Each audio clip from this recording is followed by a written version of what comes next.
Can I finish? Can I finish? Okay, you guys are good to go. And I'm looking over there. Yeah, just right here. Hi, Larry Levin here with another edition of Cobb Talk. Our esteemed editor-in-chief emeritus, Bob Cohn. Our esteemed managing editor, Mike Sherwin. Here we go. I'm off to Israel, so we're going to call this the Middle East edition. Very good. Ready? Okay, 6 world powers are sitting down with Iran to discuss its nuclear program.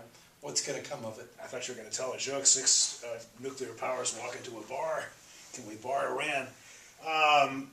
I would like to be optimistic about those talks, but in view of the anti-American demonstration on the anniversary of the takeover of our embassy, people shouting death to America, even attacking Hassan Rouhani, the moderate president of Iran, it's difficult for me to really have confidence. I think it's worth testing it to the limit, but I'm increasingly pessimistic, or should I say cautiously pessimistic, that he's going to succeed. I'm going to take the optimistic view, and I'm going to say that they are so desperate from an economic perspective right now.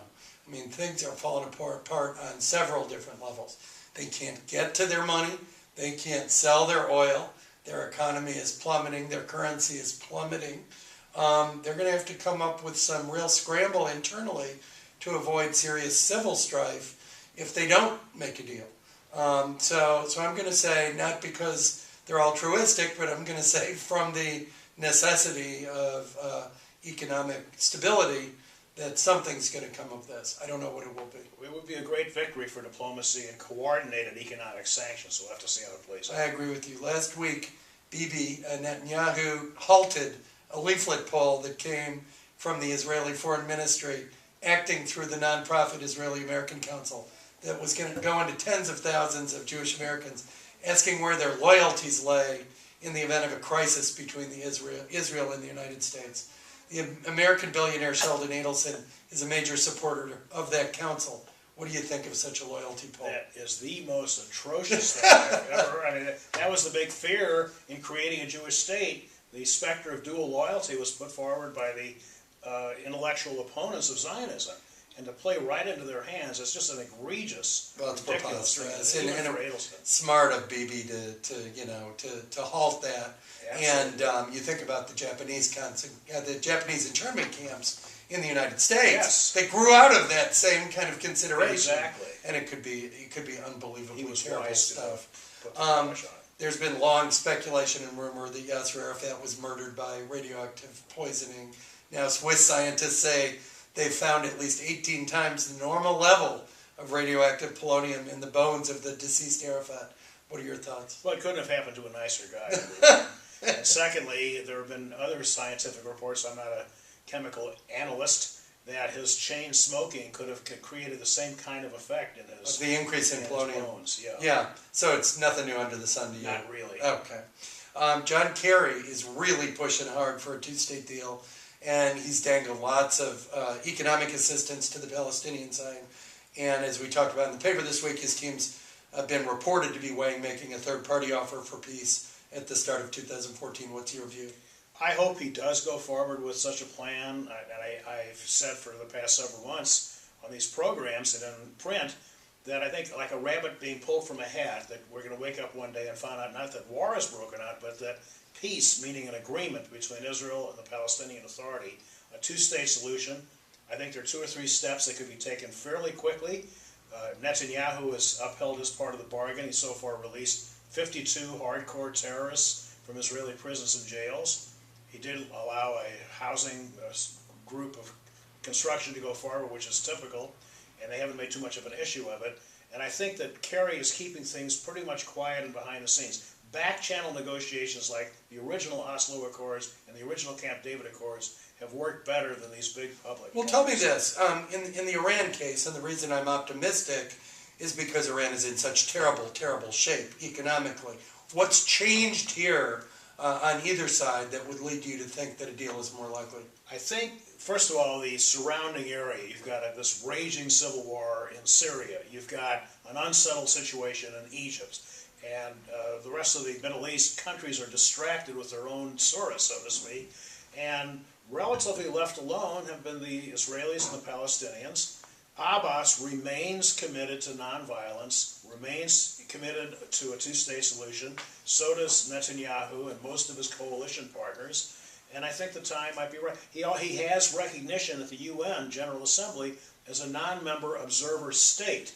So if the United States and Israel reach a certain point, okay, we're going to drop our objections and we're going to recognize you as a state in the UN. You've got your two states, and then the solution will be the final borders. Do you think, given that Iran is having so much issue and is coming to the table on nuclear talks, what the civil strife that's going on in Syria and the awful, awful, awful murder of tens and tens of thousands of folks, do you think that has so distracted the axis that has funded Hamas and Hezbollah? Do you think that's helped keep them a little bit more on the sidelines than they normally are? Well, and they're more than just on the sidelines, because the Egyptian Muslim Brotherhood was allowing these tunnels to come into Hamas from Iran with long-range missiles, and they're basically completely isolated, so they can be bypassed. So all these different things have converged like a planetary alignment, which is favorable to some kind of a deal emerging, and there's also a timetable which they seem to be keeping.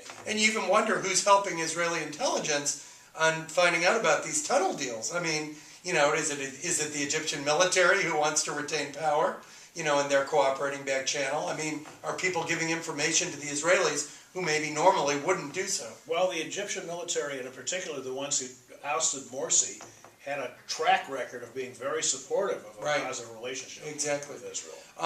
So now, okay, we have negotiations going. It seems like there's at least a glimmer of hope. And then we find out that Foreign Minister Avigdor Lieberman is found not guilty of corruption charges. He's going to be back, at the cabinet seat again. Is he going to screw everything up? Well, he's back. Was like a poltergeist. I'm back. But, this has happened time and time again. Netanyahu was washed up completely. He made a comeback. Sharon has had several incarnations. I hope he doesn't come back and play the role of spoiler. Well, because his views are very different than like Tzipi Livni, who's leading the delegation. Right. They're even different from those of Netanyahu, They're radically different, and I think Netanyahu, just as he shows some good judgment in putting the kibosh on the Edelstein, is it Edelman or Edelstein? I always make Edelson. He will show the same good judgment in restraining Lieberman from sabotaging any realistic chance of a peace deal. The fact that he's gone forward with releasing these prisoners against the hardcore opposition from within his own coalition, to me, is a sign that he would not allow Lieberman to come in at the last minute and play a negative deus ex machina. Because he took an incredible amount of heat for releasing those prisoners, absolutely. As I go to Israel for my second time, tell us just one or two of your highlights of your Middle East, your 18 or 20 Middle Eastern trips. I had an even high, and I wish you guys speed. The last time I arrived was with the late, great Al Fleischman, our honorary president. We arrived the afternoon that Baruch Goldstein, a settler fanatic, killed 27 Muslim worshippers at the Al-Aqsa, not at the Al-Aqsa, at the Cave of Machpelah, on the mosque side of it. And I heard the Yitzhak Rabin and Shimon Peres and Ezer Weizmann, then the president of Israel, all denounce that type of This violence. terrible act. That was one of the lowlights. And I also went there after a visit to Eastern Europe, and seeing the degradation of our people in the death camps, and then coming to Israel after that really brought things together in a very powerful way. And I know a lot of you can't imagine Bob Cohn on a camel, but he's done that too. I have indeed done that. That'll end another edition of Cop Talk. We'll see you in a couple weeks. For Bob, for Mike Sherwin, take care. Okay. It was good. I enjoyed that a lot. That's good. Thanks. Thanks, Mike. 8.5 minutes.